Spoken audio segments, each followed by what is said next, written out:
Inversion में आ जाओ। हाँ बेटा, मुझे भी पता चला है कुछ हुआ है भोपाल में, मुझे पता चला है। इसका पीडीएफ करें, इसका पीडीएफ मिला नहीं आप लोगों को? इन्वर्जन का पीडीएफ मिला नहीं? जरा एक बार चेक करो तो। Here he comes, here he comes, there it is. ध्यान से सुनो, मैंने कहा था कि सबसे पहले आ जाओ यहां पे कि अगर हम अप डाउन इन आउट जैसे एडवर्ब ऑफ प्लेस लगाएंगे तो हमारा कंप्लीट इन्वर्जन हो रहा है। देखो, मेन वर्ब उठ के आगे आ गया, यहां पे डज द वाटर वेपर नहीं है, गोस आ गया सीधा उठ के, यानी कि वही सेम पोर्शन तो पढ़ा रही हूं मैं, कुछ भी नया नहीं है ये, है ना, कुछ भी नया नहीं है इसमें। क्या पढ़ाया है मैंने कि भाई एडवर्ब ऑफ प्लेस शुरू में आ गया तो सीधा सीधा कंप्लीट इन्वर्जन है, लेकिन ये तो तब तक है जब तक नाउन है। अगर प्रोनाउन आ गया तो पार्शियल इन्वर्जन तक नहीं है, बिल्कुल नॉर्मल सेंटेंस है। देखो, ठीक है, यानी कि बिल्कुल नॉर्मल सेंटेंस है, पार्शियल इन्वर्जन तक नहीं है। यहां नॉर्मल सेंटेंस है प्रोनाउन के केस में। देखो ध्यान से, ठीक है, क्लियर हो गया? बोलो कोई प्रॉब्लम? देखो इसका पीडीएफ नहीं भेजे तुम परसों, बोलो। वो अजय थोड़े दिनों बाद हट जाएगा। अब आओ लास्ट पेज पे, लास्ट पोर्शन पे, वो है इन्वर्जन का ये आखिरी पोर्शन। 11th पॉइंट नहीं हुआ है, 11th पॉइंट नहीं हुआ है। अच्छा, ये नहीं हुआ है 11th पॉइंट। चलो, वही तो मैंने सोचा पेज नंबर 22 से कैसे होगा। सुनो ध्यान से इन्वर्जन का। अब चलो इस पेज से अब ध्यान से देख लो, पहले इस पेज को देखो। अभी तक का क्लास को सारा हटाओ, अब यहां से शुरू करो, तब समझ में आएगा।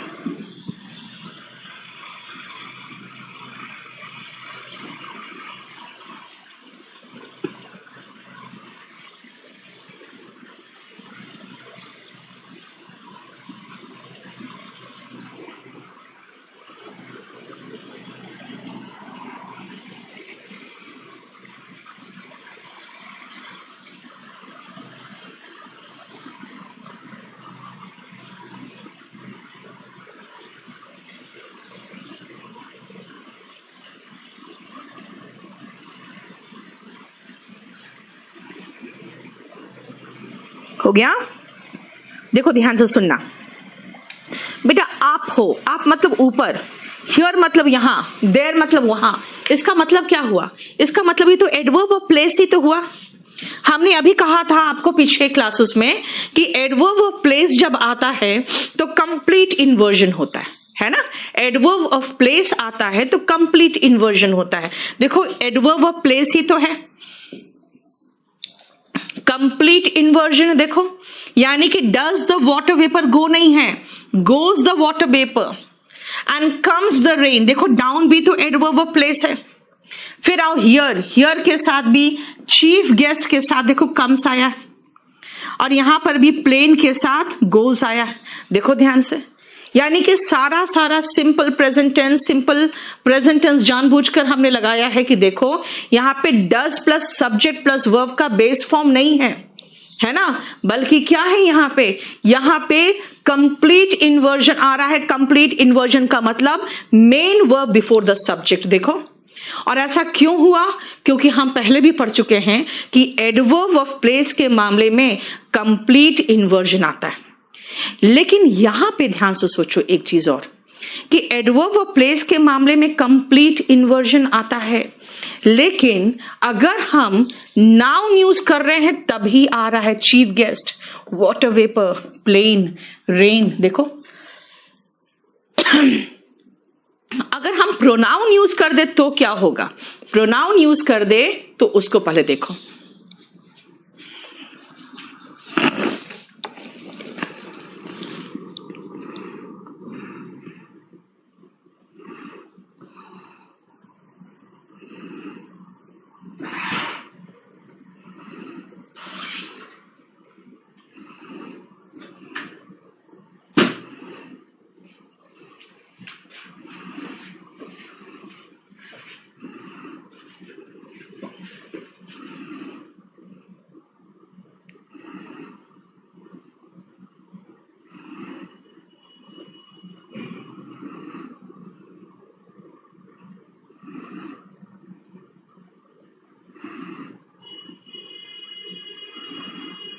हो गया? देखो ध्यान से, here he comes, there it is, क्या है बेटा? ही और इट प्रोनाउन है, और प्रोनाउन के साथ जो आ रहा है जरा देखो तो वर्ब। अरे भाई बाद में आ रहा है, बाद में आने का मतलब क्या हुआ? बाद में आने का मतलब है कि ये जो सेंटेंस है इसमें प्रोनाउन के बाद वर्ब आ रहा है, इसका मतलब ही इन्वर्जन है ही नहीं। तो फिर ये हुआ क्या? यहां पर भी तो हियर और देयर लगाए थे, फिर क्या सब बात क्या हो गई? बात ये हो गई कि here, there, up, down, in, out, ये सब एडवर्ब ऑफ प्लेस है। अगर वाक्य में सब्जेक्ट है नाउन तभी इन्वर्जन हुआ और एकदम कंप्लीट इन्वर्जन हुआ।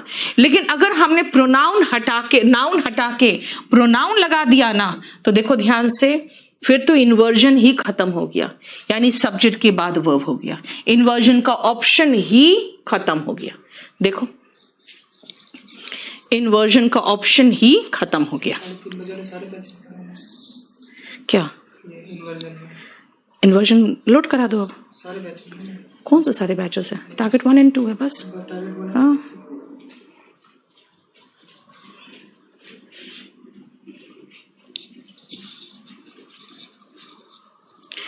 दीपक अभी आप मेरा वॉल्यूम 1 और वॉल्यूम 2 से प्रैक्टिस करो, और मैं आपको फिर सारा प्रीवियस ईयर का कुछ भी खरीदने का कुछ भी जरूरत नहीं, आपको वो सब मैं आपको प्रोवाइड करूंगी। 1000 डिटेक्टिंग एरर, 900 सेंटेंस इंप्रूवमेंट, जिनके पास है वो करते रहो, वरना वो सारा कंप्लीट अपडेट करा के वो पूरा मैं आपको प्रोवाइड करूंगी। अभी फिलहाल अब वॉल्यूम 1 और वॉल्यूम 2 को ही टारगेट करो, उससे ज्यादा कोई जरूरत नहीं आपको, ठीक है? अब आओ नेक्स्ट।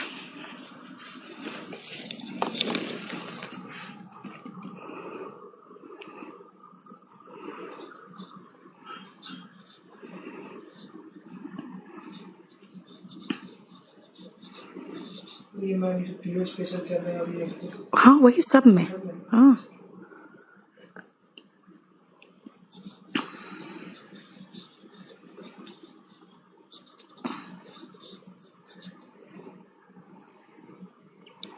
इस पेज को देखो, फिर मुझे समझाना है आपको।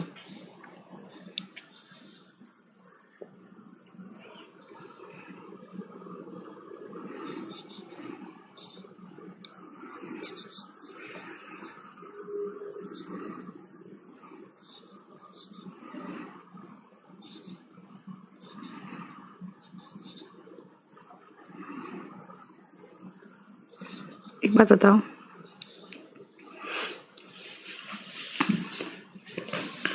इन सब में हमने मीनिंग लिखा था, सबका इम्प्रूवमेंट किए थे, कुछ भी नहीं बना के भेजा है, वही उठा के तुम ले आए हो।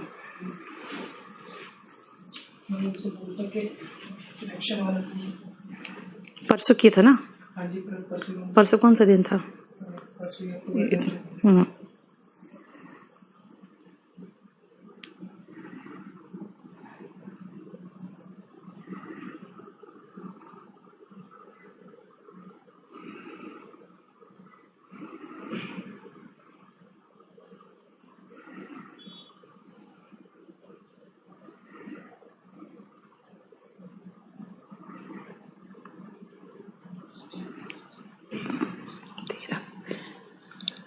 एक मिनट रुकना बेटा।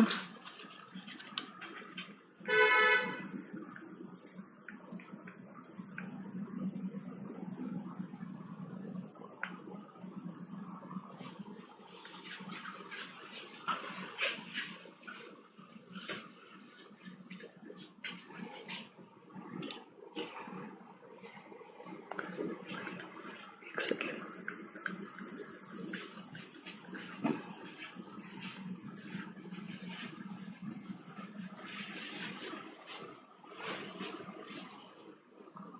छोड़ दो, सही है।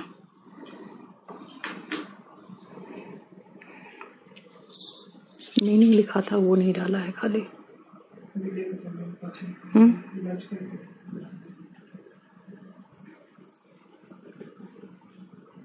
अब आओ इस पेज पे, ध्यान से सुनना। अगर इन्वर्जन, अगर फ्रेजेस हो और ये सारे फ्रेजेस हो, अब इसमें ध्यान से देखो, under no circumstance, in no way, on no account, on no condition. इन चारों का मतलब है किसी भी हालत में नहीं।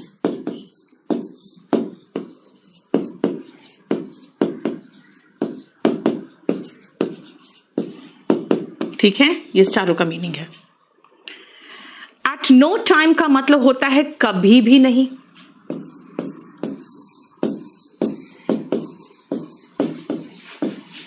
ठीक है। ओनली येस्टरडे का मतलब होता है कल ही तो, है ना। ओनली लास्ट वीक का मतलब लास्ट वीक ही तो।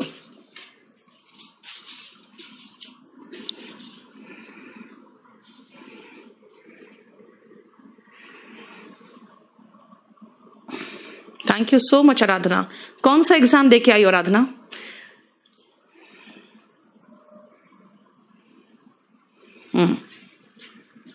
अब सुनो, राउंड द कॉर्नर मतलब है जल्द ही होने वाला है। जल्द ही मतलब बहुत नजदीक, very soon, soon to take place, है ना। 5 miles बियॉन्ड, बिफोर, आफ्टर, कुछ भी हो सकता है।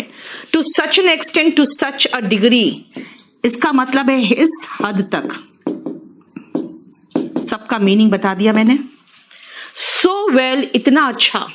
सो बैडली, इतना खराब से। सो एब्सर्डली, इतना विचित्र तरीके से। एब्सर्ड मतलब होता है बहुत अजीब सा। ओके आराधना, यानी कि इतना खराब सा, इतना विचित्र सा। एब्सर्ड मतलब होता है नहीं, बहुत अजीब सा। ठीक है, यानी कि so plus beautifully, badly, well, wonderfully, एब्सर्डली, कुछ भी लगा दो एडवर्ब ऑफ मैनर। हमने इनको अलग से क्यों कर दिया पता है? क्योंकि इनसे क्वेश्चंस आते हैं, इनके क्वेश्चंस आते हैं। ठीक है, और जब इनसे क्वेश्चंस आते हैं तो आप देख लो, इसीलिए इनको हमने अलग पेज पे कर दिया है। इसके मीनिंग लिखवा देना भी। ठीक है, उसके बाद ही अपडेट करना। ठीक है, अब आओ, मैंने एग्जाम्पल दिया है, जरा एग्जाम्पल देखो एक बार, फिर समझाती हूं। ओके आराधना, मैंने बेटा इन जो ये सारे जो फ्रेजेस थे ना, इनको अलग इसलिए कर दिया क्योंकि बेटा इनसे क्वेश्चंस आते हैं। अब इनमें से 2-3 हम एडवर्ब ऑफ प्लेस में ले जाए, 2-3 को एडवर्ब ऑफ मैनर में ले जाए, क्या जरूरी है? एक साथ सबको लिख दिया। ठीक है, now see, round the corner, बहुत जल्दी ही आपकी परीक्षा होने जा रही है। तो योर एग्जाम इज नहीं है, इज योर एग्जाम। देखो इतना अच्छे से काम किया गया था कि हम एक मिस्टेक को पॉइंट आउट नहीं कर पाए। So well the work was done. देखो पैसिव वॉइस है, हेल्पिंग वर्ब उठ के पहले आया। लेकिन आपको मैं एक चीज दिखाना चाहूंगी, 10 miles बियॉन्ड द हिल, देखो एडवर्ब ऑफ प्लेस है ना, तो इसीलिए देखो पैसिव वॉइस था तो हेल्पिंग वर्ब और मेन वर्ब दोनों उठ के आगे आ गया ताकि आपको कंप्लीट इन्वर्जन दिख सके। विनय सीजीएल की बात कर रही है वो, ठीक है, कि उसका एक भी क्वेश्चन बाहर से नहीं था, जो मैंने पढ़ाया, जो मेरी किताब में थी उससे। ठीक है, 10 miles beyond the hill was seen a ferocious tiger। इसलिए मैं कह रही हूं बेटा कि बुक्स जो है ना, बुक्स बहुत इंपॉर्टेंट हो जाता है। जैसे वॉल्यूम 1 एंड वॉल्यूम 2, इसको भी ढंग से कर लो ना तो बहुत है, बहुत है। ठीक है, 10 miles beyond the hill का मतलब है कि फेरोशियस का मतलब होता है बेटा खूंखार, है ना। फेरोशियस मतलब खूंखार, तो एक खूंखार टाइगर देखा गया। कहां पे? अब देखो was seen, helping verb and main verb एक साथ उठ के आया। क्यों? क्योंकि भाई ये एडवर्ब ऑफ मैनर है, सॉरी एडवर्ब ऑफ प्लेस है। मैंने कहा था जब भी प्लेस है 10 मील दूर, हिल से 10 मील आगे। Only yesterday did I meet him, देखो helping verb before the subject. क्यों? क्योंकि ओनली से शुरू किया है। टू सच एन एक्सटेंट, इतने ज्यादा हद तक। वॉज द कार डैमेज, देखो द कार वॉज डैमेज नहीं है, was the car damaged. Okay Vikrant, ठीक है। यस, एडवर्ब ऑफ प्लेस बेटा कंप्लीट इन्वर्जन लेता है, वही बोलना चाह रही हूं कि उसकी रिपेयर नहीं की जा सकी। अब देखो द कार के पहले हेल्पिंग वर्ब है, द कार के बाद मेन वर्ब है ना, देख लो, क्लियर। अब आओ करेक्ट द अंडरलाइन पार्ट, ये आप खुद कर लोगे, यहीं तक है जो चैप्टर है, बाकी इसके बाद का पोर्शन आप खुद करोगे, ठीक है। जैसे नॉट अ वर्ड, नॉट से शुरू हुआ है तो ही स्पोक नहीं होगा, डिड ही स्पीक होगा, है ना, क्योंकि नेगेटिव इंट्रोडक्टरी है। राउंड द कॉर्नर, अभी तो बताया योर एग्जाम इज नहीं, is your exam. Never in the history of India negative से शुरू हुआ है तो वी फाइंड नहीं होगा, डू वी फाइंड होगा, helping verb before the subject. ऐसे करके आप इसको पूरा सही करके आंसर चेक कर लेना, ठीक है। इसमें आपको 30 क्वेश्चंस मिलेंगे, 30 क्वेश्चंस चेक कर लेना अपना। बाकी चैप्टर का क्वेश्चंस हम बाद में लगाएंगे, चैप्टर के क्वेश्चंस हम बाद में लगाएंगे, ठीक है। इन्वर्जन आपका खत्म हो गया, क्लियर।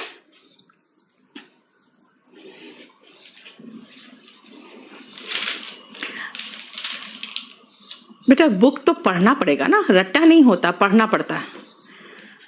अब सुनो, हम लोग वोकैब 7 में कहां थे? वोकैब 7 पहले कर ले, ये फिनिश कर ले, उसके बाद चलेंगे, क्योंकि हम लोग ऐसे भी वोकैब बहुत कम ही किए थे, है ना। चलो पेज नंबर 10 तक होगा, 11 से स्टार्ट करें। यस, चलो हम लोग पहले ये वोकैब कर ले। बस एक पेज में मीनिंग लिख के दिया है मैंने, उसको करा के दे दो और इसको अपडेट कर दो, ठीक है।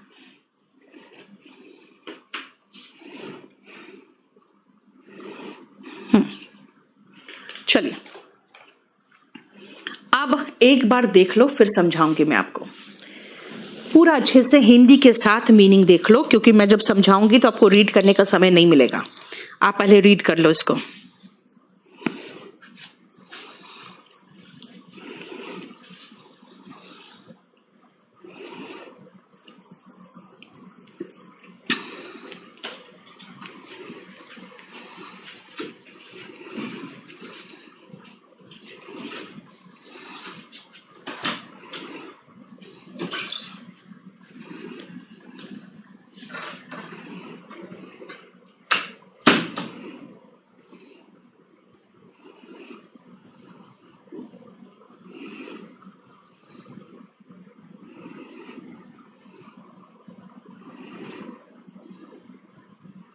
चलो देखो, ध्यान से सुनना, यहां पे सबसे पहला जो है उसका कोई रूट नहीं है, उसके पीछे एक कहानी है, ठीक है।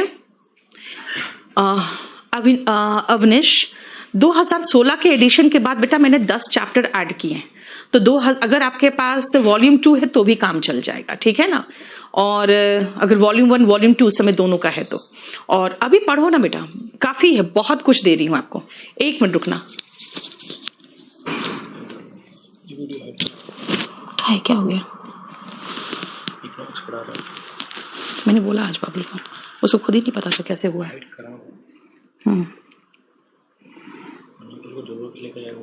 स्क्रीनशॉट लाओ ना,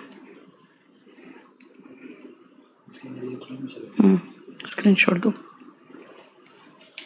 चलिए देखो, टर्न कोड के पीछे एक स्टोरी है बेटा। पहले जमाने में जब लड़ाइयां होती थी ना, वॉर होते थे, यानी वॉर क्या, युद्ध जिसको कहोगे बैटल, तो घोड़े पे सवार होके लोग जाते थे, है ना। और घोड़े पे सवार होके जब जाते थे तो क्या होता था, कुछ देर में पता तो चल जाता था, एक आध दिन के बाद, कि कौन हारने वाला, कौन सा दल है जो हार जाएगा, कौन सा सेना है जो हारेगा।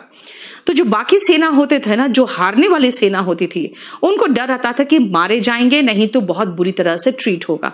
वो क्या करते थे, जो अपोजिट सेना वाले जो लोग होते थे, जो मरे पड़े होते थे, उनका कोट उठा के पहन लेते थे, ठीक है, क्योंकि इन लोग का सिर्फ एक कोट होता था जो उससे पता चलता था कि तुम किस तरफ के सेना के हो।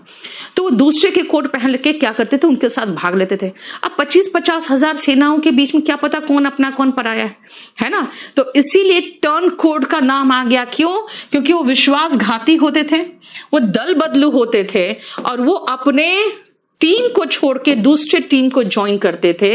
यानी one who switches to an opposing side और पार्टी, जिसको कहते थे अपने धर्म विचारधारा, अपने दल को छोड़ के जाने वाला, उसको एपोस्टेट भी कहते थे, और इसको हम डेसर्टर भी कह सकते हैं। एपोस्टेट और डेसर्टर, ठीक है, दे दिया।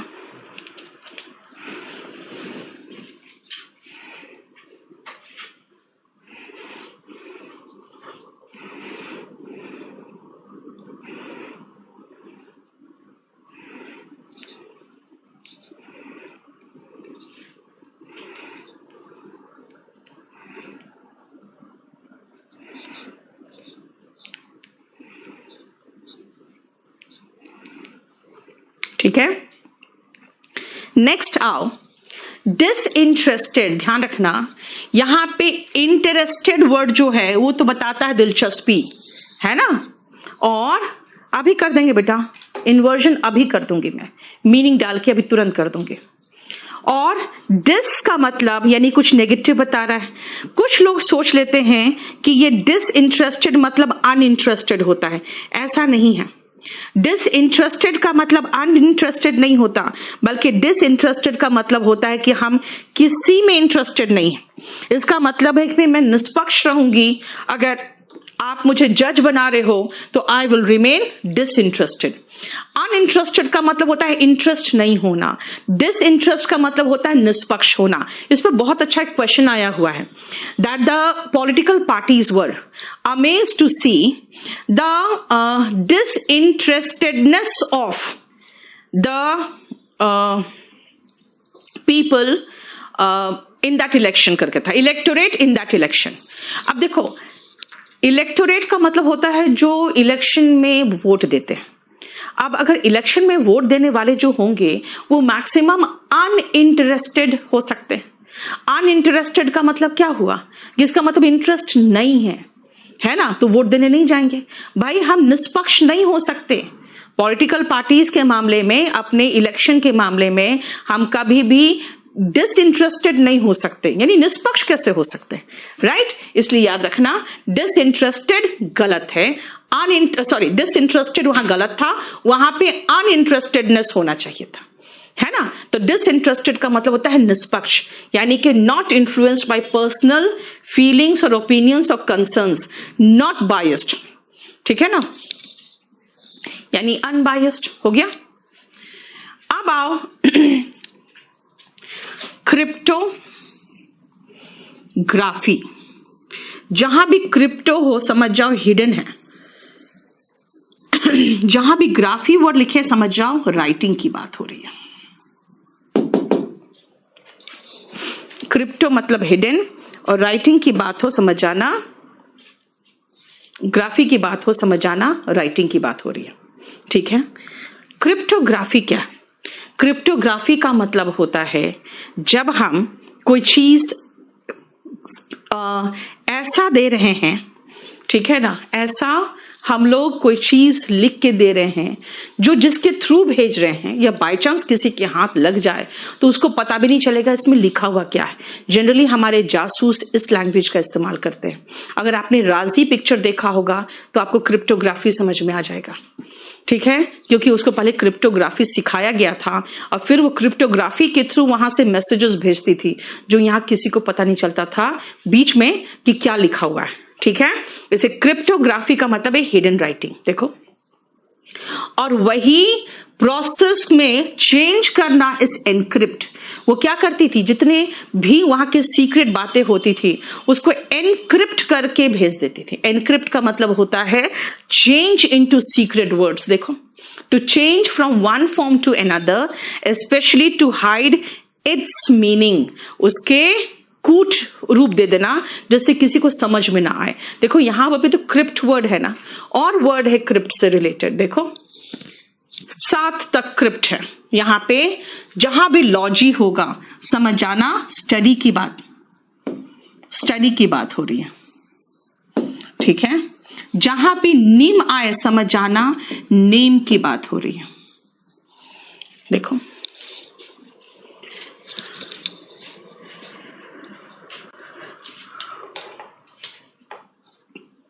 नहीं बेटा, शॉर्ट हैंड गुप्त के लिए नहीं होता है, वो फास्ट करने के लिए होता है।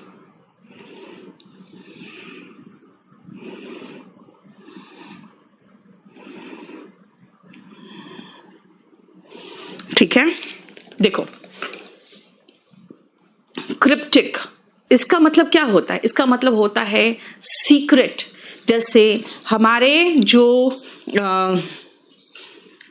स्पाइस है, स्पाइस का मतलब जासूस, वो क्या करते हैं?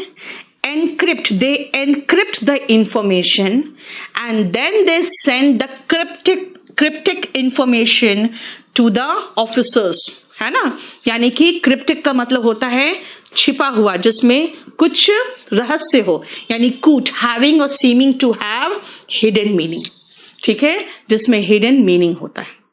क्लियर? अब आओ क्रिप्टोलॉजी क्या हुआ बेटा? क्रिप्टोलॉजी ही तो पढ़ाया गया था उसमें राजी में आलिया भट्ट को, है ना।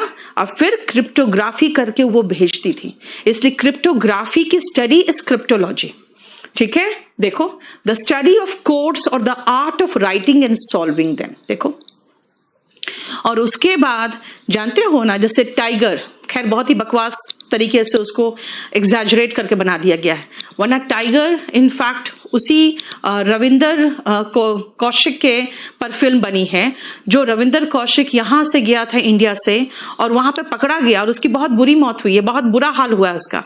लेकिन जानते हो स्पाइस जो होते हैं ना, स्पाइस को पहले ही ऑफिसर्स कह दिए होते हैं कि तुम वहां जासूसी करोगे और हम अपने देश से ये नहीं कह सकते हाँ मेरा जासूस है, इसलिए अगर तुम पकड़े गए तो तुम बहुत बुरी मौत मरोगे, हम तुम्हारा बिल्कुल साथ नहीं कर देंगे, हम तुम्हें डिसोन कर देंगे। यानी कम से कम सैनिक को ये तो कम से कम सम्मान प्राप्त होता है ना कि आके यहाँ पे एक अच्छे तरीके से उसको पूरा तोपों की सलामी देके उसको विदा किया जाता है। वरना जासूस जो इक्वल ही कह सकते हैं बहुत इंपॉर्टेंट है देश के लिए, वो जो काम करते हैं अगर पकड़े जाते हैं तो बहुत गंदी मौत मरते हैं वहां पे, उनको कंट्री भी डिसोन कर देता है। और उनको क्या करके भेजा जाता है? उनको भेजा जाता है एक क्रिप्टोनिम देकर। क्रिप्टोनिम का मतलब होता है ऐसा सीक्रेट नेम जिससे पता नहीं चलता उसकी आइडेंटिटी क्या है। बेटा एनक्रिप्ट का मतलब होता है, जैसे देखो आप अपने मोबाइल को खोलोगे या अपने लैपटॉप को खोलोगे, जो कोडिंग है, अब कोडिंग सिखाया जा रहा है। क्यों? क्योंकि कोडिंग का लैंग्वेज तो ऑर्डिनरी लैंग्वेज है नहीं, पता नहीं क्या लेटर और सिंबल्स रहता है, हमें नहीं समझ में आता है। तो मैं कहूंगी कि कुछ इसमें कोड्स एनक्रिप्टेड है। हमारे मोबाइल्स में बहुत सारे कोड्स एनक्रिप्टेड होते हैं, यानी सीक्रेट क्या कहते हैं उसको, कोड फॉर्म में वहां पे सेव्ड होते हैं, है ना। और यहां पर भी जैसे आप जासूसी भी जो करते हैं, वो लोग भी क्या करते हैं, एनक्रिप्ट करके मैसेजेस भेजते हैं और उस क्रिप्टिक मैसेजेस को सिर्फ ऑफिसर्स ही पढ़ पाते हैं जो क्रिप्टोलॉजी सीखे हुए होते हैं। क्यों? क्योंकि उन मैसेजेस को क्रिप्टोग्राफी के थ्रू भेजा जाता है, और यानी कोई वही समझेगा जो क्रिप्टोलॉजी पढ़ा है। और ऐसे जासूसों के द्वारा भेजा जाता है जिनको क्रिप्टोनिम दिया जाता है, यानी कि अगर वो नाम पता भी चलता है तो कुछ पता नहीं चल पाता ये है कौन, कहां से है, ठीक है। जैसे हमारे इंडिया का एक जासूस पकड़ा गया तो उस पर बहुत नजर थी और वो मुसलमान बन चुका था, कंप्लीट मुस्लिम बन चुका था, खतना वगैरह सब कुछ करा के भेजा गया था उसको। क्यों? क्योंकि जासूस को कहा जाता है कि भाई तुम अब सिर्फ देश के लिए हो, जो देश चाहेगा तुम्हें वही करना पड़ेगा। हर तरीके से उसको मुसलमान बना के वो भेजा गया था। कहां पे? पाकिस्तान। उस पर नजर थी पाकिस्तान के वो ऑफिसर्स की, पाकिस्तान के खुफिया विभाग की।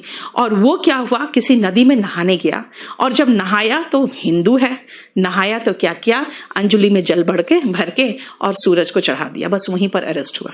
और उसके बाद क्या हुआ उसका कुछ पता नहीं, बड़ी बुरी मौत मारते हैं ऐसे जासूसों को, ठीक है। जैसे आपका डवाल जो है वो भी बहुत साल तक वहां पे मुस्लिम बन के रहा था और जासूस बन के रहा था, ठीक है। वो अपना एक्सपीरियंस बताता है कि कैसे वहां रहा था। तो रिमेंबर, क्रिप्टोनिम दे के भेजा जाता है। नाम बोला ना मैंने कहा छद्म नाम, भाई नाम क्या, उनको पूरा कंप्लीट चेंज कर दिया जाता है। उसके पास अलग पासपोर्ट होगा, उसके पास अलग आपका आधार कार्ड होगा, मतलब कंप्लीट उसको दिया जाता है नया, और उसको इंडिया से का जितना भी उसके वो है, जहां से भी उसका नाम है, सब जगह से मिटा दिया जाता है, ठीक है, ताकि आप पता ही नहीं लगा पाओगे कि वो इंडिया का है भी, ठीक है। डिजोन का मतलब होता है बेटा त्याग देना। अब आओ, जब मैंने क्रिप्टोनिम पढ़ा दिया तो मैं स्यूडोनिम भी पढ़ा दूं। स्यूडो का मतलब जहां भी देखो समझ जाओ फॉल्स होता है। स्यूडो का मतलब जहां भी देखो समझ जाओ फॉल्स होता है। यस सुनीता, जैसे कुछ मैसेजेस होते हैं जो एनक्रिप्टेड हो जाते हैं, ठीक है, और उसके बाद वो रिट्रीव भी हो जाता है, तो वो भी चीजें हैं, ठीक है। अब आओ स्यूडोनिम, देखो ध्यान से। फॉल्स नेम, बहुत सारे राइटर्स होते हैं जो किसी फॉल्स नेम के अंतर्गत किताबें लिखते हैं। जैसे मुझे भी कई लोगों ने सलाह दिया कि आप इंग्लिश के टीचर हो, मैथ्स का बुक लिखोगे, नहीं चलेगा, आप उसको स्यूडोनिम में के थ्रू उसको आउट करो। क्यों? क्योंकि स्यूडो का मतलब होता है फॉल्स। जैसे देखो जेके रोलिंग, उन्होंने जेके रोलिंग कह के हैरी पॉटर रिलीज किया। क्यों?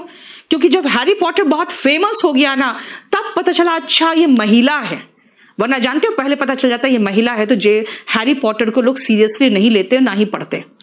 क्योंकि ऐसे भी जो हमारी फील्ड में नहीं, एजुकेशन की फील्ड में नहीं, लेकिन जो राइटिंग की फील्ड में है ना, ऑथर्स के फील्ड में हमेशा ये माना जाता है कि महिलाएं रोने धोने की स्टोरीज लिखती है, और जो पुरुष होते हैं वो अच्छे फिक्शन लिखते हैं, है ना, अच्छे जासूसी लिखते हैं, तो वो इसीलिए मेन को ज्यादा प्रेफरेंस दिया जाता है, ठीक है। तो ऐसे कंडीशन में क्या होता है कि मोस्ट ऑफ द विमेन और कुछ मेन भी क्या करते हैं, स्यूडोनिम के अंतर्गत अपना किताब लिखते हैं। सो what is pseudonym? A fictitious का मतलब ही होता है फॉल्स, है ना, काल्पनिक नाम। क्लियर? समझ में आया? एनक्रिप्ट का स्पेलिंग सही करो सौरभ। स्यूडो फोर्स भी होता है, नहीं अवनिश, स्यूडो का मतलब सिर्फ एक ही होता है, फॉल्स, फोर्स नहीं, फॉल्स। देखते हो स्यूडोपोडिया पढ़ते हो बायो में, उसमें क्या होता है, उसका जो पोडिया होता है, पोडिया मतलब लेग्स हुआ, लेग्स स्यूडो होता है, फॉल्स होता है। कुलदीप बिल्कुल सही है, कोई इश्यू नहीं फिर आपको, ठीक है। नेक्स्ट आओ, अब हम आते हैं नेक्स्ट रूट, जैसे दैट इज ड्यूरा। जब भी आप कहोगे ना ड्यूरा, तो आपको ड्यूरा सेल का एडवर्टीजमेंट याद आना चाहिए। ड्यूरा सेल, चले ज्यादा, है ना, यानी कि ड्यूरा का मतलब होता है चले ज्यादा, इसका मतलब उसको लॉन्ग लास्टिंग से रिलेट करते हैं, ठीक है। अब आओ ड्यूरा से durability, endure, durability, endure, durative, durable, indurate, 5 word से जो ड्यूरा से, ठीक है। चलो पहले आप ड्यूरेबिलिटी और एंड्योर देखो, फिर आगे बताएंगे।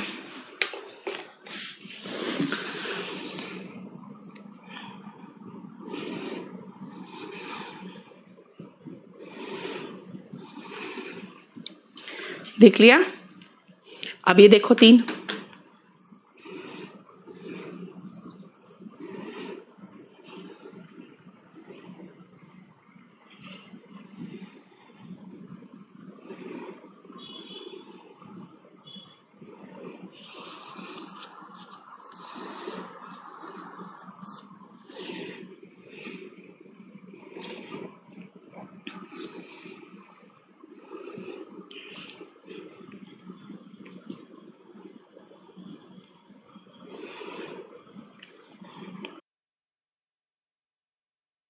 सामान आप खरीदते हो तो पूछते हो कि इसके ड्यूरेबिलिटी का क्या गारंटी है, यानी कि टिकेगा कितना, इसकी गारंटी क्या देते हो, तो कहते हैं कि ठीक है 3 साल की वारंटी है। वारंटी बोलते हैं, हम गारंटी नहीं बोलते हैं, बहुत चालाक हो गए कंपनीज वाले, यानी कि इसका कोई पार्ट खराब होगा तो हम चेंज कर देंगे, अब इसकी वारंटी आ गई है ना। तो उसके बाद फिर भी आप खरीद लेते हो, क्योंकि उसके टिकाऊपन के लिए सबसे पहले आप ज्यादा कंसर्न होते हो कि इसकी ड्यूरेबिलिटी क्या होगी, आप क्या गारंटी दोगे।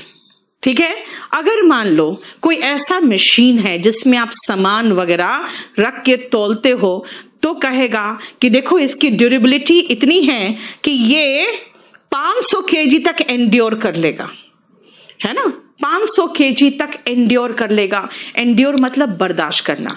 अगर मैं कहूं it is very hot here, I can not endure this weather, इसका मतलब है आई कैन नॉट एंड्योर का मतलब मैं बर्दाश्त नहीं कर पा रही हूं। एंड्योर का मतलब होता है टिके रहना, यानी कहां तक आप टिके रहोगे। एंड्योर का मतलब वही है to continue to exist in the situation, in the same state of condition, इसका मतलब टू टॉलरेट। ठीक है, देखो कोई प्रॉब्लम यहां तक। नेक्स्ट पेज में आओ। ड्यूरेटिव, देखो कहते हैं जो ये हैवी मेटल होते हैं ना, heavy metal has durative effect.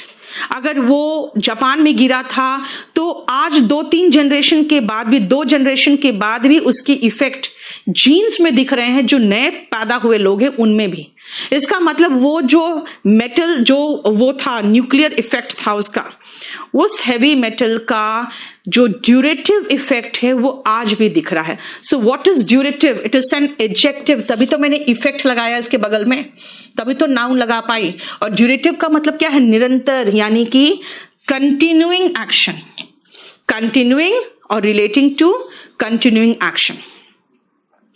ठीक है, अब अगर मैं कहूं कि भाई देखो ये जो वॉशिंग मशीन है ना, इस ड्यूरेबिलिटी के बारे में मैं यही बता सकती हूं कि ये ड्यूरेबल बहुत अधिक है। ये कंपनी के सामान बहुत ड्यूरेबल होते हैं, मेरे पास ये 10 साल से। इस कंपनी के सामान बहुत ड्यूरेबल होते हैं। ड्यूरेबल का मतलब क्या हुआ? टिकाऊ। ड्यूरेबिलिटी नाउन है, ड्यूरेबल एडजेक्टिव है। देखो ड्यूरा से ही बना हुआ दोनों वर्ड है। ठीक है, और नेक्स्ट आओ इंड्यूरेट। रिमेंबर, इफ एनीथिंग बिकम्स इंड्यूरेट, कोई चीज जमा हुआ, फिर जमा हुआ, फिर जमा हुआ, फिर जमा हुआ, और धीरे धीरे धीरे धीरे वो उसमें जमता जाता है, कठोर होता जाता है। इसलिए कई लोग जब बहुत गुनाह कर लेते हैं ना, तो उसमें आपको एक देखोगे कि वो मोरली इंड्यूरेट हो जाते हैं, यानी कठोर हो जाते हैं, उस पर असर नहीं पड़ता। उसके सामने किसी की हत्या कर दे, उनको कोई असर नहीं पड़ेगा। यानी फिजिकली, जैसे मैंने फिजिकली की बात की, आपके सैंड वगैरह की बात है ना, सॉइल या सैंड कहीं जमता जाता है, जमता जाता है, यही जमते जमते क्या होता है? वो रॉक बन जाता है। सेडिमेंट्री रॉक तो ऐसे ही फॉर्म्ड होता है ना। और मोरली हार्डन, जैसे मैंने कहा कि धीरे धीरे वो एक एक गुना देखते करते वो कठोर हो जाता है मोरली, है ना। क्लियर? बोलो कोई प्रॉब्लम? बेटा इंडियन स्पाई की पिक्स गूगल में कैसे आ जाती है? ठीक है, अब आप पूछोगे ना, तो अभिनंदन का केस देखो। उसने कहा sorry I can not tell you, तो यहां पर जो हमारे मीडिया थे उसने खोज के निकाल दिया, उसने खोज के पूरा निकाल दिया वो कहां से है, उसके फादर कितने हैं, उसके भाई कितना है, उसकी मां कितनी है। मतलब हद है यार। ठीक है, फ्रैंकली स्पीकिंग, ये जो हमारे जासूस होते हैं उनको बताया नहीं जाता है कि हमारे जासूस है। ठीक है, हाँ, जब वो पकड़ा जाता है और कहा जाता है कि ये जासूस है, पाकिस्तान का जासूस है या इंडिया का जासूस है, तो उसके पिक वो रिलीज कर देते हैं। जब पिक रिलीज करते हैं तो वो मीडिया में आ जाता है, और फिर मीडिया वाले कोशिश करते हैं खोजने की इसके घर वाले कौन है, कहाँ है, तब वो गूगल में आता है। ऐसे पहले नहीं आता। ठीक है, अदरवाइज मीडिया वाले तो बिल्कुल रियली में बिल्कुल इडियट की तरह कई बार तो, अब जैसे जो यहाँ पे हुआ था, मुंबई में अटैक हुआ था। ठीक है, थोड़ी देर बाद क्या हुआ था ना कि जो आतंकवादी थे वो इंडियन मीडिया को देखकर अपना प्लानिंग कर रहे थे कि क्या करना है। उसके बाद पूरा वो टेलीकास्ट को रोका गया था, क्योंकि वो बिल्कुल वहां पे अच्छे से लगा के बैठ गया था कि देखो ऐसे गिर रहा है, वैसे गिर रहा है, यानी कहां से हमारे सेना उस बिल्डिंग में घुस रहे हैं वो भी बता दे रहा था। ठीक है, और अंदर जो हमारे लोग पकड़े हुए थे, मतलब वहां पे कैद थे, और जो क्रिमिनल्स वहां पे थे, आतंकवादी, उनको उनके आका बैठ के बता रहे थे कि देखो जो सेना है ना ऊपर से प्लेन से उतर रही है ना, हेलीकॉप्टर से उतर रही है। ठीक है, क्लियर। अब आओ नेक्स्ट 24 और 25 देखो, फिर समझाती हूं मैं। हो गया?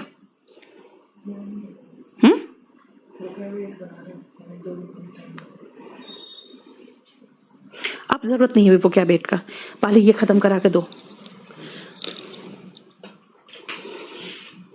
एक पेज का तो दिए हैं, बस एक पेज दिए हैं ये वाला, ठीक है, सिर्फ ये दिए हैं। उसमें भी कह रहे हैं कि पहले हमको करना है। और एक भी वो कैब में मैंने एक वर्ड ऐड किया, यहाँ पे 2 वर्ड ऐड किया, उसको भी ऐड करा के ले आओगे तो मैं अभी इसको दे दूंगी।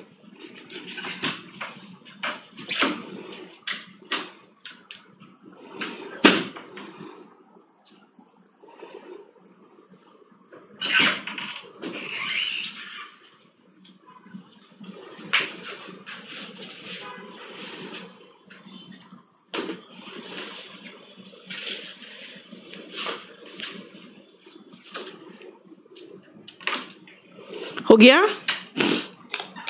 चलो, rule the roost and hope against hope. सबसे पहले सुनो ध्यान से, ये जो रूस्ट है ना, ये है sleeping place of birds.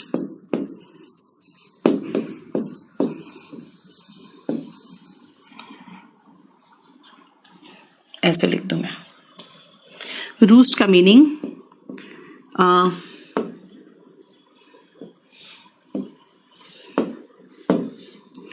Resting place of birds.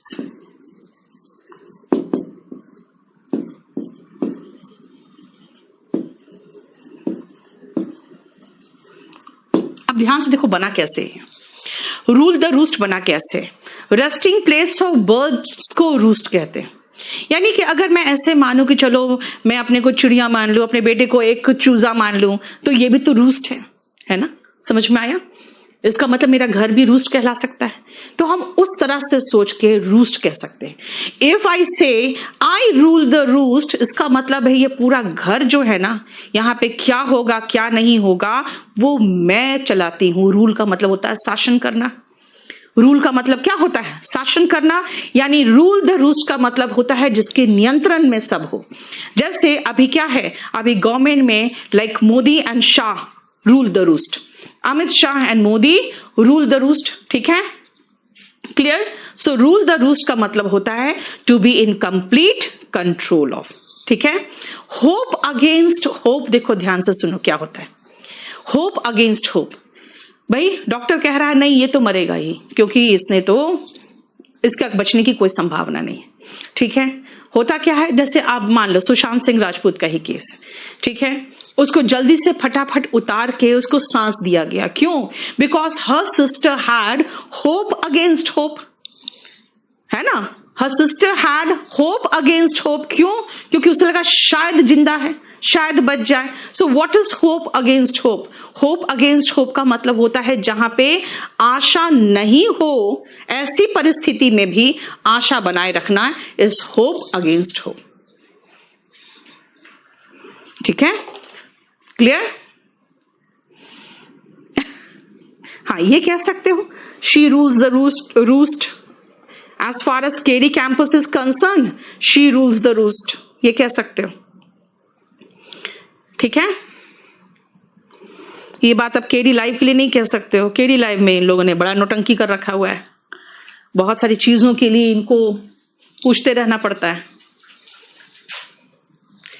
चलिए अब इसको पहले एक बार रीड कर लो, फिर बताती हूं।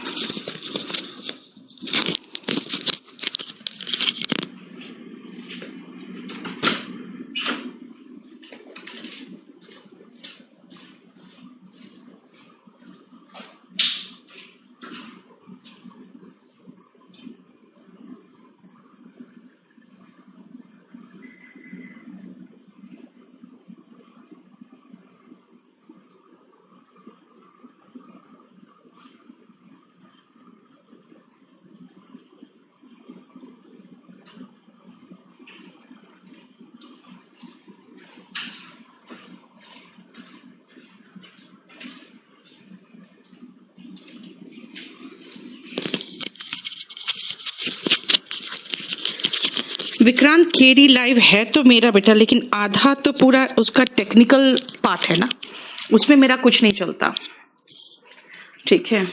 और कंप्लीट भी कह सकती हूँ, कंप्लीट मेरा नहीं है।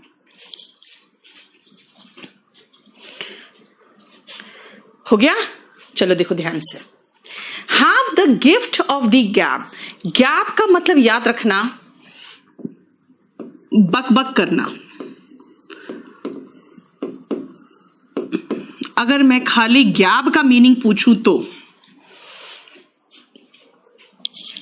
लेकिन to have the gift of the gap यानी कि आप बकबक कर रहे हो तो भी आपको ये एक गिफ्ट है। इसका मतलब है कि ऐसा बोलते हो कि अगले को अपने कब्जे में रख लेते हो। यानी जितने भी अच्छे सेल्समैन होते हैं, जितने भी अच्छे बिजनेसमैन होते हैं, उनका गिफ्ट ऑफ द गैप होता है वो अगले को बिल्कुल अपने कब्जे में कर लेते हैं, है ना। इसका मतलब है कि ऐसे बोलते हैं वो कि आपको परसुएड कर लेते हैं और आप उसकी बात मान जाते हो, ठीक है। See yes, Modi has, Modi के साथ हैज लगा हुआ ना Ranu, Modi has the gift of the gap, yes, ठीक है। Now come to the next one, that is hit below the belt. इसको ध्यान से समझना। हिट बिलो द बेल्ट का मतलब, हिट बिलो द बेल्ट का मतलब होता है कि जब कोई भी आप देखोगे गेम्स वगैरह में, चाहे रेसलिंग हो या बॉक्सिंग हो, वो कहते हैं कि yes, art of speaking, yes, कि कभी भी आप बिलो द बेल्ट हिट नहीं कर सकते। उसका रीजन क्या है कि भाई आप हिट करोगे बिलो द बेल्ट तो वो एक प्राइवेट पार्ट होता है जो कमजोर होता है ना। बंदा एक ही बार में चित हो जाएगा, जीत गए आप। इसका मतलब आपने गलत तरीके से प्रहार करके उसको हराया है और फिर आप जीत गए। इसीलिए देखे थे इसमें जब महाभारत में जब कृष्ण ने जंघा पे हाथ मार के दिखाया उसको, भीम को, कि तुम्हें दुर्योधन को यहां मारना है, तो बलराम गुस्सा हो गया कि तुम गलत बोल रहे हो, ठीक है। मल्ल युद्ध में कभी भी नीचे, कमर के नीचे वार नहीं करते। तो कृष्ण ने कहा था कि इसी जंघा पे उसने कहा था द्रौपदी को बैठने के लिए, और उस समय भीम ने प्रण लिया था कि मैं तुम्हारे जंघा तोड़ूंगा। तो फिर कब तोड़ेगा? तोड़ना तो अभी ही है ना। तो वही कहा था, हिट बिलो द बेल्ट गलत होता है। अब सुनो, जनरली क्या होता है, कुछ कंपनी से एक दूसरे को नुकसान पहुंचाती है गलत तरीके से। उसके टेंडर का पैसा पता चल लगा लेती है कितने का टेंडर भरा है ना, तो गलत तरीके से उसको नुकसान पहुंचाती है, यानी they try to hit below the belt, ठीक है। So what is hit below the belt? इसका मतलब है गलत तरीके से प्रहार करना। बेटा परसुएसिवली का मतलब होता है परसुएड कर लेना, यानी कि अपने बात में ले आना, है ना। आपको अगर आप अपने फादर को परसुएड करते हो ना कि मुझे पैसे दे दो, मुझे पिक्चर जाना है, तो परसुएड का मतलब क्या होता है? बात मनवाना। वही कि ऐसे तरह से बात करे कि वो बात मना ले, ठीक है। नेक्स्ट आओ, हॉल ओवर द कोल्स। खाली हॉल का मतलब देखोगे तो घसीटना होगा। खाली हॉल का मतलब देखोगे तो घसीटना होता है, लेकिन हॉल ओवर द कोल का मतलब क्या होता है? बुरी तरह से डांटना, बुरी तरह से फटकार लगाना, इज टू स्कोल्ड सिवियरली। उसके बाद हम चाहे तो इसके और सिनोनिम ले सकते हैं, चाइड, chastise, reprimand,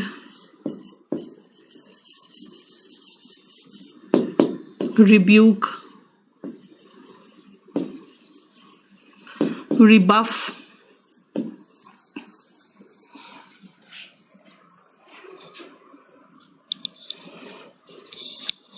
ये सब सिनोनिम हो गया इसका।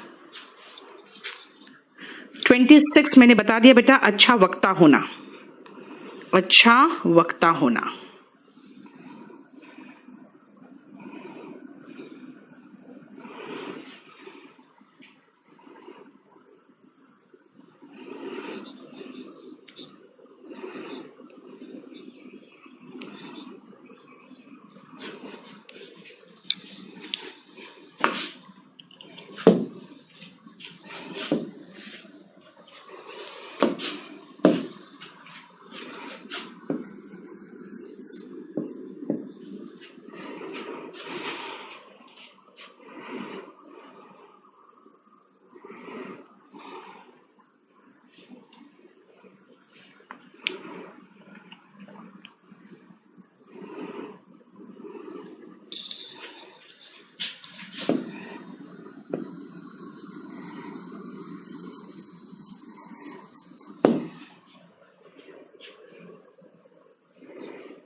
ठीक है,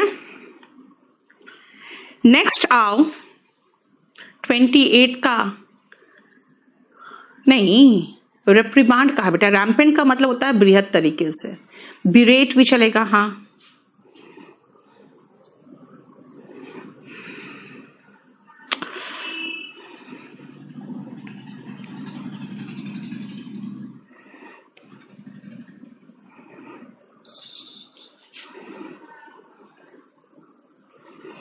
चलो फिर और लिख ही देती हूं मैं।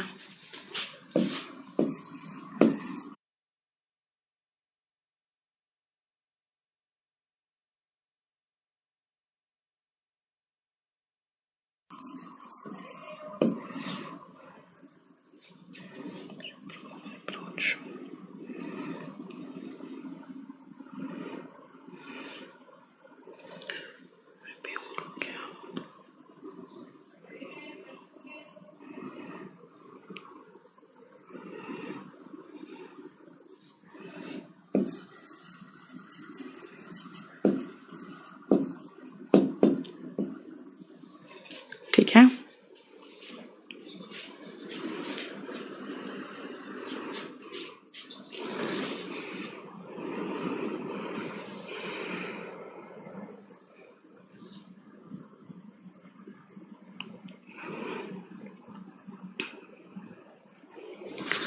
अब आगे से है ना वो कैप के साथ सिनोनिम भी ऐड करते जाना है, तो मैं सिनोनिम देते जाऊंगी, उसको प्रॉपर तरीके से सेटिंग मार के टाइप करके पहले मुझे प्रिंट आउट दिखा देना, उसके बाद फिर उसको लगाना। 1 मिनट रुकना बेटा।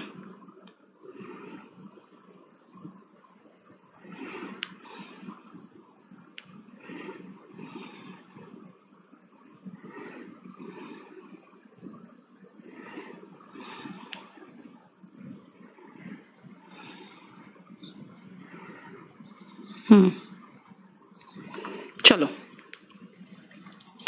अब आओ have an iron will. Will का मतलब होता है इच्छा, विल का मतलब होता है इच्छा, यानी कि हो गया ये दृढ़ इच्छा शक्ति। आयरन का मतलब भी समझ में आ रहा है, आयरन का मतलब हो गया इच्छा। अगर मैं कहूंगी you should have an iron will, इसका मतलब आपके स्ट्रॉन्ग डिटर्मिनेशन होना चाहिए। ठीक है, लैम्बास्ट का मतलब भी वही सेम होता है बेटा, बिरेट के पहले लैम्बास्ट है, LAMBASTE।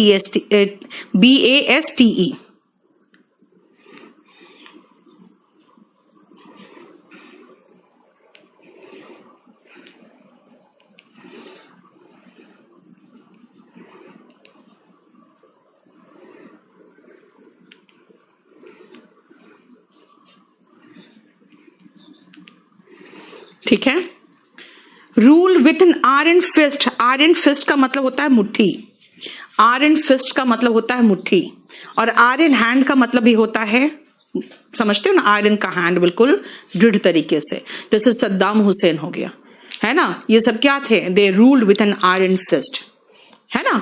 उन लोगों ने बिल्कुल पूर्ण अधिकार के साथ शासन किया था।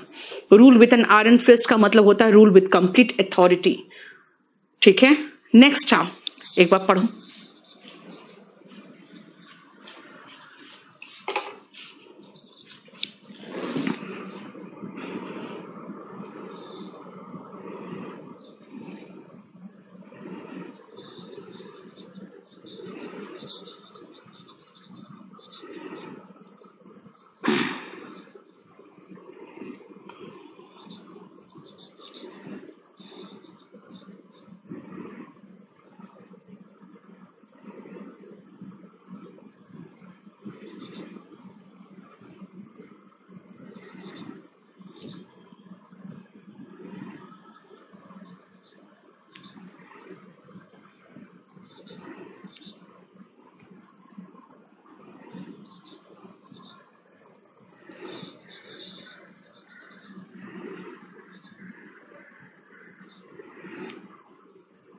देख लिया,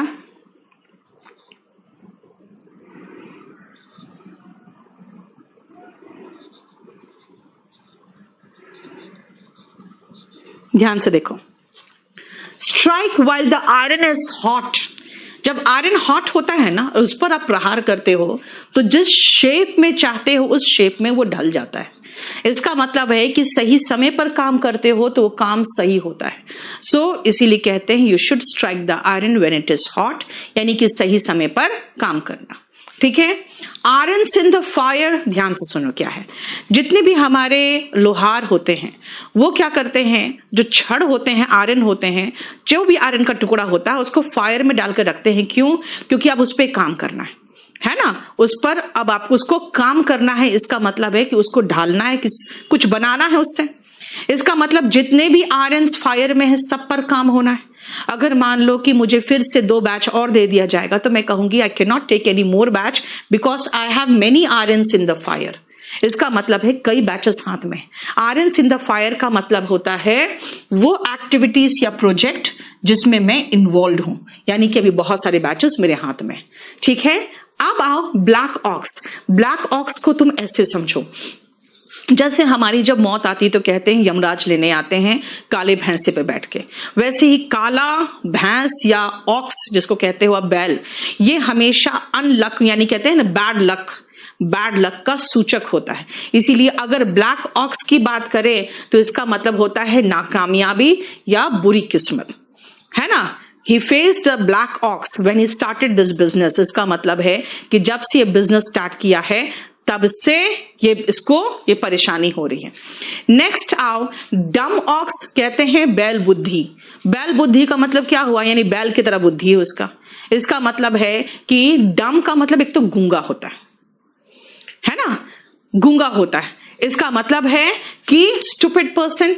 यहां पे अगर कोई ऑक्स है और वो भी गूंगा है तो कैसा होगा, वो बिल्कुल कोई काम का नहीं। उसी से कहते हैं कि ही इज डम ऑक्स। इसका मतलब बिल्कुल मूर्ख है, उसे कुछ नहीं आता है। ठीक है, उनको डम की तरह क्लास में बैठा रहता है, तो इसे कहते हैं डम का मतलब हो गया, डम ऑक्स का मतलब हो गया stupid. The ox in the ditch, ditch का मतलब ऐसे भी होता है बेटा गड्ढा। ठीक है, अगर आप डिच की बात करोगे तो डिच का मतलब होता है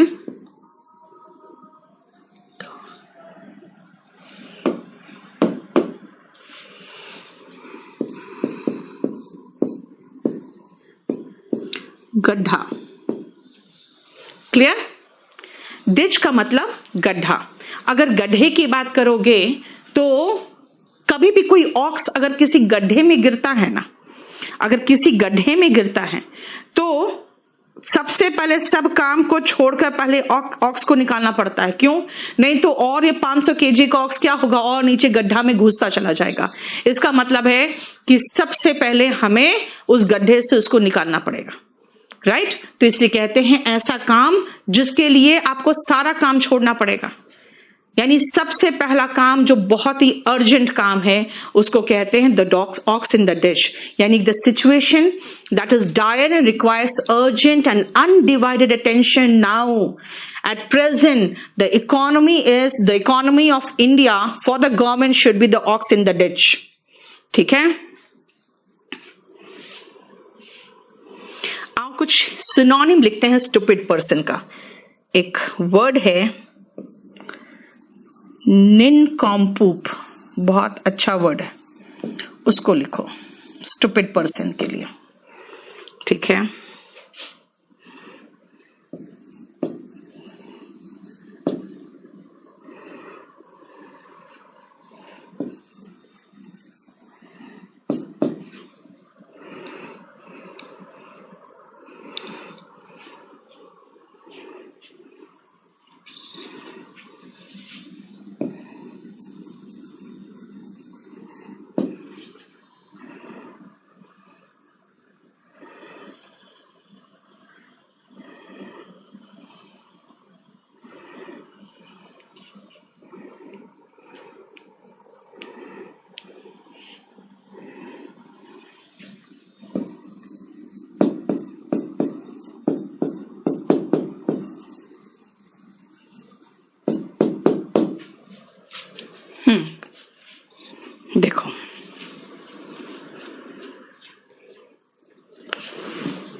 Clear? Nincompoop, fool, dolt, moron, nitwit होता है, an idiot.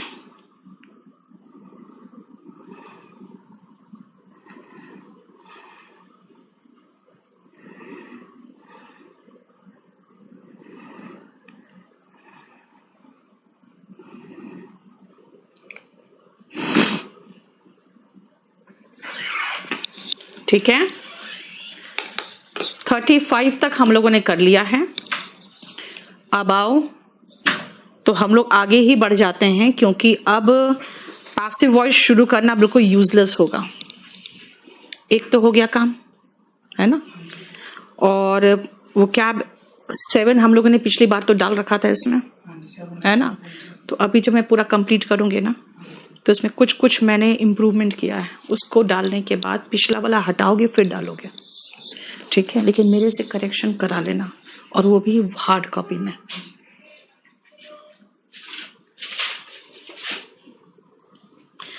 बेटा फूल के बाद डोल्ट है, DOLT, ठीक है। डायर का मतलब होता है बहुत ज्यादा, डायर नीड ऑफ मनी, बहुत ज्यादा जरूरत है उसे पैसे की, ठीक है। Nincompoop, fool, dolt, moron, nitwit and idiot.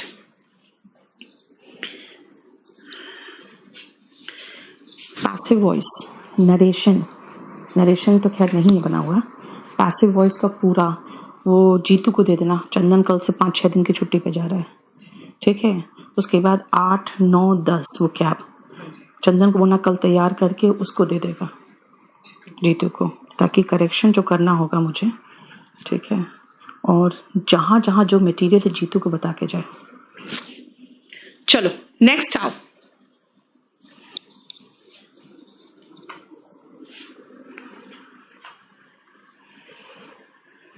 Foolish होगा बेटा। क्या स्पेलिंग लिख रहे हो सौरभ?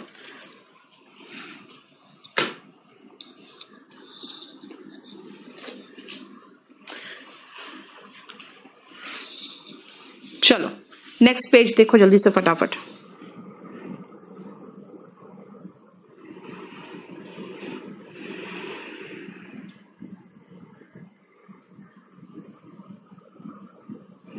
ओके, सिंपलटन दे रही हूं मुझे वर्ड, ये भी चलेगा। लेकिन जानते हो बेटा सिंपलटन का मतलब एक और होता है।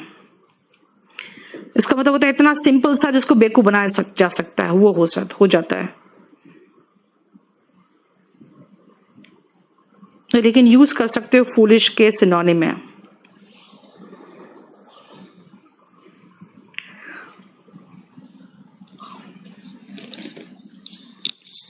चलो नेक्स्ट आओ। To play truant. ऐसे बेटा ट्रुएंट खुद में भी एक वर्ड है जिसका मतलब होता है कि जो व्यक्ति बिना परमिशन के एब्सेंट रहे ना, उसको ट्रुएंट कहते हैं नाउन में, है ना। और खासकर एक बच्चा जो बिना परमिशन के, बिना लीव लेटर के, लीव एप्लीकेशन के स्कूल के गायब रहता है ना, तो टू प्ले ट्रुएंट हो गया, यानी कि गायब रहना, ठीक है। For example, sometimes his son played truant and he had no idea and he had no information. Play truant का मतलब होता है बिना परमिशन के गायब रहना। देखो ये बेसिकली आया तो है यहां से जो स्कूल से बच्चे गायब रहते हैं, लेकिन फिर बाद में इसको वर्क में भी ऐड कर दिया गया, यानी बिना परमिशन के, बिना लीव लेटर के अगर गायब रहते हैं, ठीक है, तो ऑफिस से तो आप भी वही है, ट्रुएंट हो। And then you are trying to play truant with me, ठीक है। इसका मतलब तुम बिना परमिशन के गायब रहते हो। प्रियंकित, पैसिव वॉइस शुरू होगा नेक्स्ट क्लास में। पैसिव वॉइस के बाद नरेशन होगा आपका, ठीक है। Next out 37, to play fast and loose. To play fast and loose का मतलब क्या होता है, ध्यान से देखना। To behave in a clever, dishonest and irresponsible way। खुद सोचो, आप गाड़ी फास्ट चला रहे हो, सीट बेल्ट लूज बांधे हुए हो, इसका मतलब you are playing fast and loose. Company में भी if an employee plays fast and loose, it means that he is irresponsible, he is dishonest and he behaves in a careless manner. ठीक है, इसका मतलब to play fast and loose का मतलब है to behave in a clever, dishonest and irresponsible manner. Clear? Next आओ, to play the gallery. To play the gallery का मतलब होता है कुछ ऐसा करना जो शायद सही नहीं हो, लेकिन आप जनता का विश्वास या सपोर्ट जीत लोगे। लोकप्रिय कार्य को करना जो सही हो भी सकता है या नहीं भी। To do things that one thinks will be popular among many people instead of doing what one thinks is right। यानी कि sometimes you find your government playing the gallery, है ना, क्योंकि वो ऐसी चीज करते हैं जिससे जनता का सपोर्ट तो आए, उनको पता है इससे कुछ होने जाने वाला नहीं है। ठीक है, और इससे हमारे देश का भला भी नहीं होगा। And sometimes what you do, you play ducks and drakes with your father's money, है ना। इसका मतलब क्या हुआ, आप मिसयूज करते हो उनके वेल्थ को, राइट। देखो, your father will say what, you play truant in the school, you play ducks and drakes with my hard earned money, and whenever I ask you any question you play fast and loose। ठीक है, clear? बोलो, कोई problem यहां तक? Next आओ, देखो जरा इसको।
हो गया।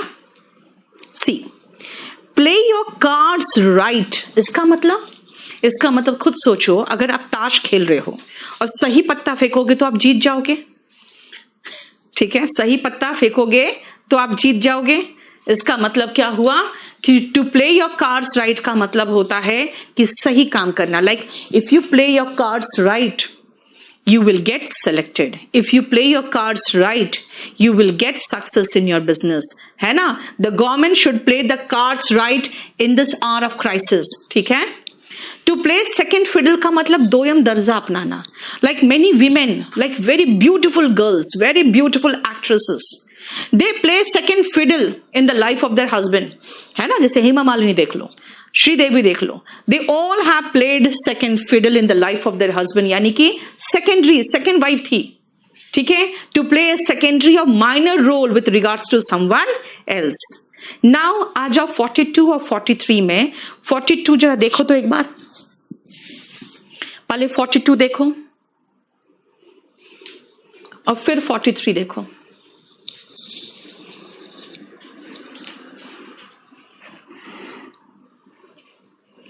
देख लिया 42 एंड 43।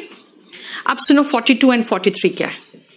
जैसे जब राजा लोग पहले जाते थे लड़ाई में, तो उन लोग अपने आप को पूरा आपने देखा होगा मुगले आजम, अगर देखोगे आप देखोगे वहां उसमें राजा जो अकबर थे वो अपने बेटे से भी लड़ने गए थे, तो पूरा हाथ में जो लोहे के दस्ताने होते हैं, बिल्कुल लोहा का दस्ताना पहने होते थे उन लोग, ताकि हाथ वत पे जब तेजी से आए तलवार तो हाथ वाथ ना कटे, है ना। तो जब राजा एकदम सामने आ जाता था दूसरे राजा का, अब हमें मल्लयुद्ध करना पड़ेगा, उस समय क्या होता था कि वो अपने जो गॉन्टलेट, उसी को गॉन्टलेट कहते हैं, जो लंबे लंबे दस्ताने होते हैं ना, उसको गॉन्टलेट कहते हैं, वो निकाल के फेंकता था। इसका मतलब है कि अब चैलेंज कर रहा है, आ जाओ। तो अभी भी इसका मतलब वही है कि थ्रो डाउन द गॉन्टलेट का मतलब क्या होता है? चुनौती देना, to challenge someone. Throw down the gauntlet का मतलब होता है टू चैलेंज समवन, यानी कि आ जाओ, ठीक है। और इसी से बना है पिक अप द गॉन्टलेट, यानी जब कोई चैलेंज कर रहा है, यानी अपने थ्रो डाउन कर रहा है और आगे बढ़ गया अगला, इसका मतलब he has picked up the gauntlet, इसका मतलब है टू रिस्पॉन्ड और एक्सेप्ट द चैलेंज, ठीक है। नेक्स्ट आओ 44 45 देखो पहले।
जब कोई आपको कुछ कहेगा करने और आप असर्ट करोगे मैं नहीं करूंगा, पैर पटक के कहते मैं नहीं करूंगा, उस समय क्या है? आप किसी बात को असर्ट कर रहे हो, यानी कि बोल रहे हो, जोर दे रहे हो, और जोर दे रहे हो फर्म तरीके से। So what is put one's foot down? इसका मतलब है टू असर्ट वंस अथॉरिटी, यानी कि आप अपनी अथॉरिटी को जोर दे रहे हो। जैसे अगर आप बहुत ज्यादा जिद करोगे कोई चीज से के लिए, and your father puts his foot down, इसका मतलब है कि दृढ़ तरीके से फर्मली असर्ट करते हैं, भाई अथॉरिटी मेरे हाथ में है, जो मेरी मर्जी होगी इस घर में वही होगा। इसका मतलब है टू असर्ट वंस अथॉरिटी या to assert firmly. And squib, damp squib, देखो स्क्विब का मतलब होता है ना, एक तो जो छोटा वाला पटाखा नहीं होता, फुस करके आवाज करता है, फिर पट से फटता है, बस इतना सही है वो। और डैम का मतलब क्या हुआ? वेट। इसका मतलब एक तो फुसफुसिया वाला बम है और दूसरी बात है वो गीला है। ऐसे कंडीशन में क्या है? ये कुछ भी नहीं होगा, राइट। इसका मतलब है कि अगर आपने कोई परफॉर्मेंस दिया और पूछोगे कैसा था, मैं कहूंगी it was a dam squib, तो इसका मतलब होगा यार कोई प्रभाव नहीं छोड़ा, बिल्कुल फुसफुसा के वैसे ही रह गया जैसे कि एक स्क्विब, यानी छोटा सा फुसफुसिया टाइप का बम, और वो भी वेट यानी कि गीला, यानी कि something that is disappointing because it is not as exciting और इफेक्टिव एज एक्सपेक्टेड, ठीक है। देखो हमारा 7 नंबर शीट पूरा कंप्लीट हो गया।